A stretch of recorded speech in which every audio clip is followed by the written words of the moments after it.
शिवाजी महाराजांची कीर्ती बेफाम होती. महाराजांची कीर्ती बेफाम. भलभल्यांना कुठलंय राम, याला कोण गालिले सन, दरबारी पुसती बेगम. बडी बेगम म्हणजे आल्यातील शहाची आई बर का.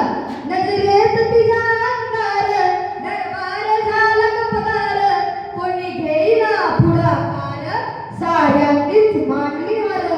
तितक्यात अचानक एक सरदार उठला, बोलला, हम लाएंगे शिवाजी को. आणि त्यानं वेडा उचलला. नाव त्याचं अफजल खान, नाव त्याचं अफजल खान, जिथं जागत जणू सैतान. खान बोलला छाती ठोकून, शुभाला टाकून चिडून. कौतिक झाले दरबाराचे. खान निघाला मोठ्या कुर्मीत, त्याचं गोड पायगळ, ठाऊ फाटलं ये बकळ, आणि दाहतीचं बळ पाहणारा कापे चळचळ. वाटेत भेटेल त्याला चिरडी, ठेचीत खानाची सेना निघाली. गाव लुटली, देवळ उद्ध्वस्त केली, आया बहिणींच्या आबरू लुटली. कोण रोखणार वादळ. आता शोभाचं काय खरं नाही. इकडे निजाम, तिकडे मोगल, पलीकडे इंग्रज. जो तो हेच बोलू लागला.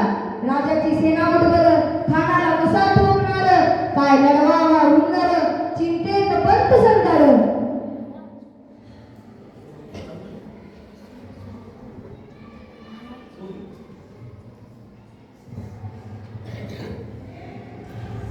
महाराज, आम्हाला आमच्या जीवाची पर्वा नाही.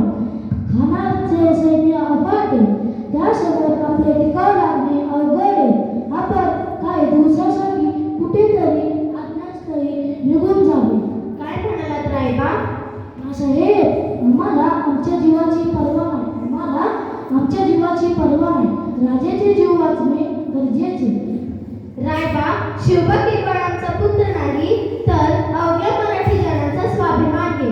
या मातेने आपला पुत्र गमावला तरी बेहत्तर, परंतु भ्याडपणे पळून जाऊन या मराठी मुलखाचा स्वाभिमान गमावता कामा नये. अशा वाघिणीचा तो छावा,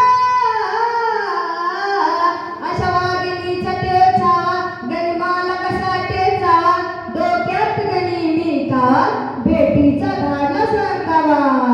प्रतापगडावर आमने सामने भेटीचा सांगावा. खानानं हसत हसत कबूल केला. दिवस ठरला आणि ठरल्याप्रमाणे प्रतापगडच्या पायथ्याशी खान, प्रतापगडच्या पायथ्याशी खान, प्रतापगडच्या पायथ्याशी खान, प्रतापगडच्या पायथ्याशी खान आला बेगुमान. नाही त्याला जाण शिवाजी राजाच्या करामतीची. करील काही कल्पना युक्तीची रजी, करील काही कल्पना युक्तीची रजी. राजाच्या भेटीसाठी एक शानदार शामियाना उभारला होता. भेटीसाठीच्या उभारला, भेटीसाठीच्या उभारला. नक्षीदार शामियानाला, नक्षीदार शामियानाला. आणि असा या